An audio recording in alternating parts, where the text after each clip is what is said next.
and then we will try to answer those at the end.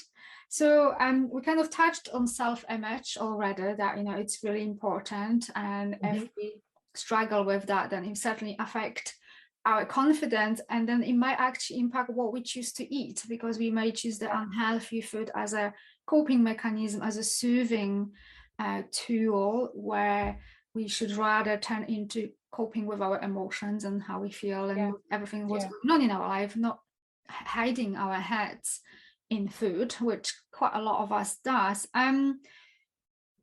In your expertise, Charya, what can we do to improve our confidence regardless what the scale tells us? Well, the first thing is to avoid getting on the scale as much as you can, because that number can be really depressing. And we're not a number, and it can vary from day to day. Anyway, our weight goes up and down naturally anyway. But I would suggest, I mean, I remember what 𝗙cie 𝘃𝗶𝗁𝗲 said to me when I was working with her all those years ago. She said, you don't have to be thin to wear a belt. Yeah. And it was like, for me, it was like I couldn't do certain things because I was the way I was. So initially, I suggest to people to wear clothes that really fit you comfortably, that you feel good in. Don't pretend, you know, don't struggle into stuff, where you're forever pulling your clothes down, feeling uncomfortable. Get into stuff that feels good on you, even if you need to buy a bigger size. That's not an issue. It's okay to be a bigger size. Just accept that. That's the size you are. And it's great for you if you can feel relaxed and comfortable in your clothes, whatever style of clothes you choose. And that takes, I know from my experience, the feeling of uncomfortable tight clothes just reinforced all the time that I didn't look good, and that made me feel worse. Whereas once I actually decided, I'm going to wear clothes that really look good on me, whatever size they are, that really changed that first stage for me. It took my focus away from my body and how I was feeling, and I could relate more to other people. So that would be the first thing I would do. I would look at how do I want to feel? Because the way you want to feel is always the biggest drivers. How do I want to feel? I want to feel relaxed. I want to feel comfortable. I want to be able to relate to people rather than fixating on myself all the time. So that's where I would start. And then I would start to think about, before we get into the whole emotional side of it, I would just think, what if I keep on doing what I'm doing? What message am I giving to myself? I'm telling myself I'm not good enough, I'm not worthy, I don't deserve to take care of myself, all of that. So start to take care of yourself with food. You don't need to stop eat, you don't need to eat less, you just eat and eat differently. So like, if you possibly can, switch out the ice cream in the nighttime with bananas or something, something that tastes sweet and nice and that feels comforting, but not that's going to make you feel worse about yourself, because it's a temporary fix. The drug of choice is like, this is going to make me feel, because people who've got weight issues or body image issues or food issues want a quick fix. Everybody who comes to me wants to know how quickly they will lose weight. It doesn't work like that, but we've got this quick fix thing. So you need to just be more gentle with yourself and start to be more loving with yourself. That's always the way to improve your self-esteem, whatever way you're doing it. It's not easy, but you can do it step by step. And Hema had a good comment: self-acceptance is the path to self-love. Absolutely. And once you love yourself, you will make better choices. You do. We do take care of ourselves, or like we do take care of the things that we love, the people that we love. So then if we do love ourselves, we would not willingly choose to eat food that actually is going to harm us in the long term. And as you said, there is no bad food. We can have the ice cream and a cookie, just not as a coping mechanism every time you don't feel emotionally well. And I love what you said about where we focus, because where we focus is so important. If we focus constantly, like we keep our attention on, I don't look good, I'm fat, I'm overweight, who would look at me, who the hell am I to do this if I can't take control of this? It's like we basically creating this vicious cycle of negativity in our lives, and we're just going to feel worse and worse and worse, because it all starts from the thought. we have a thought that will affect how we feel, and that in turn will affect how we act and behave, and how we act and behave then affects the original thought, and we're just gonna go round in circles. And we feel lost and confused, and we're like, how do I get out of that? We feel so trapped in this. So definitely work on your self-talk. Just say self-talk is very important, that the critical voice that we all have. I mean, I introduce a little technique for all of my clients. Is I call it stop, be aware. So I ask them to stop every hour and just notice what they're thinking. And I call it, what am I thinking? Because actually a lot of people will say, everybody says it actually, what was I thinking? You know, when something happened, you think, yeah, well, actually, what were you thinking? Because the clue is there. So if you actually practice that technique, even if there's nothing happening, just to get used to checking in on what you're thinking and how is that affecting what's going on right now, how are you acting, you can begin to switch that around a little bit.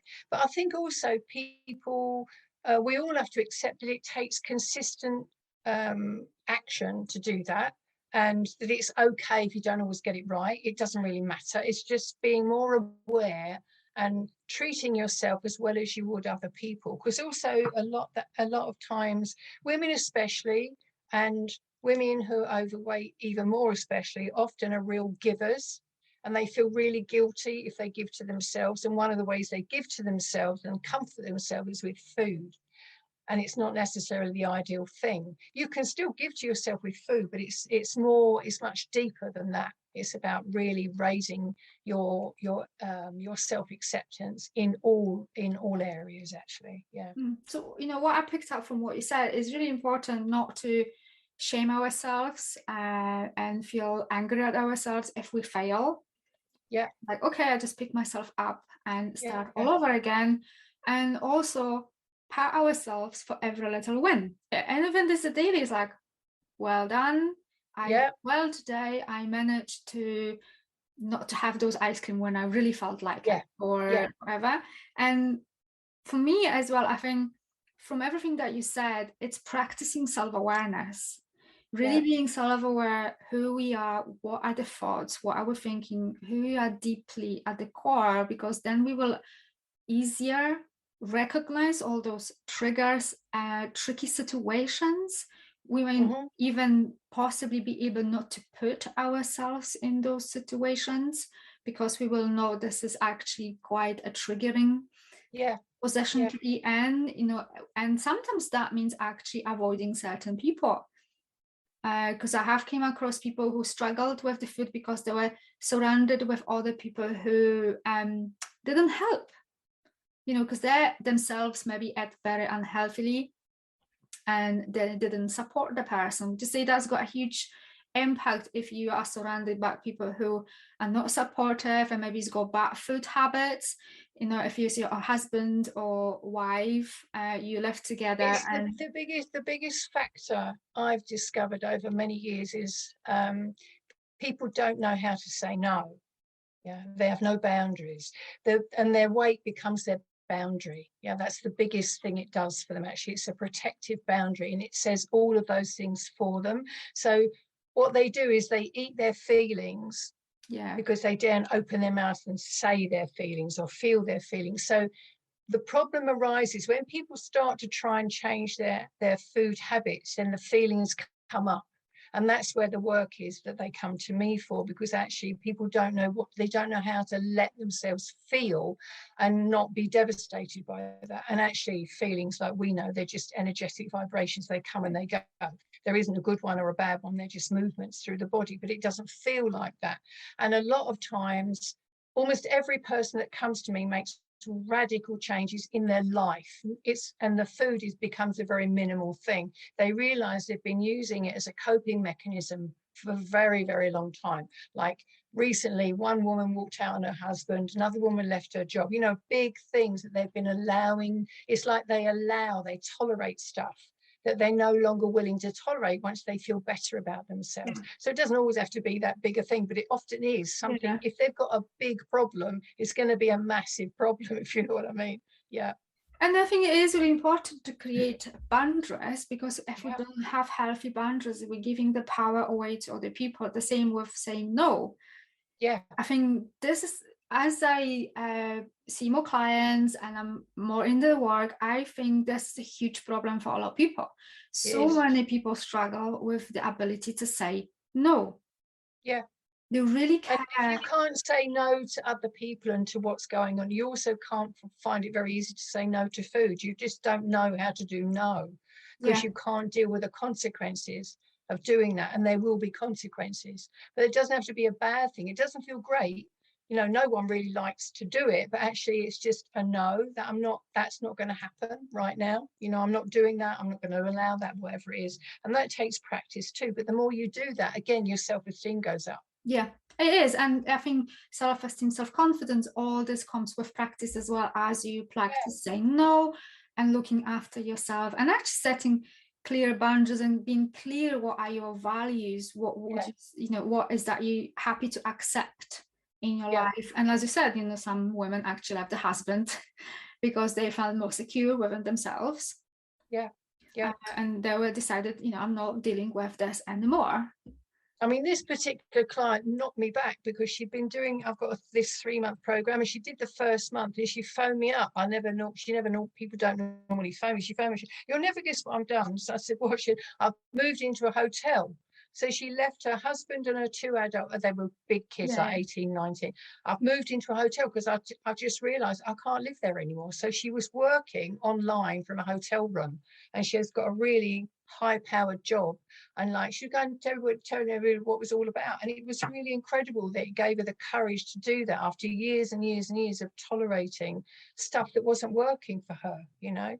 And sometimes it's quite a shock to us to realize that we're doing that. You know, people are not really aware of that, and that brings up a lot of emotion as well. And normally they would swallow that down with food, but luckily not all of them do. Yeah, and it just shows how important it is, the relationship that we have with our bodies, with the food that we eat, because it affects absolutely every aspect of our mind and body together. We do not exist in separation.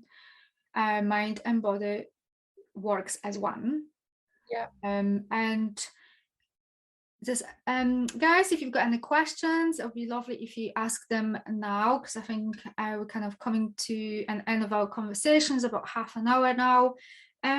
So Charya, would you tell me, or give it to my audience, some simple tips or tricks, some mindset shift, something quite actionable that can really put into practice right now in order to, you know, help them with managing how to choose the right food, how to manage the emotions, in a way that is really going to help them to make the right decisions and boost the confidence and boost them in the right direction? So the one thing that I think works more effectively, just like as a one thing or a couple of things to do, is to really kind of honor food, to actually treat it as something that's not just something you do, like you actually honor the food. You slow down, you sit down, you practice mindful eating. Not that that's going to solve all your problems, but it's going to send different signals to you about you care about what you're eating. So it's a good self-care thing. And also, a lot of women who work, they're on the run all the time, or if they're mothers, they're always on the run. They don't sit down, they don't stop, they eat on the go. You can see, and it's become a real culture that people eat at their desk. No one seems to have a proper lunch break. So I suggest people, if they possibly can, at least they go outside somewhere to eat. You know, they get away from their working environment and they sit and they eat slowly. They taste it. They give themselves time to just taste the food and enjoy the food. And actually, the slower you eat and the more you chew, the less you tend to eat, because you're enjoying it. And that's very difficult for a lot of people to do, but it is a really valuable thing, because the food works better in your body.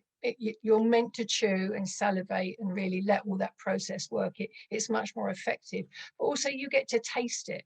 and you get to enjoy it and to kind of work out what you do and don't like, rather than shoving it down there and not even knowing when it's gone. Like I did something on my Facebook group a little while ago called "Where Did That Toast Go?" because I was doing I do mindful breakfasts, and I was doing my mindful breakfast and the phone rang.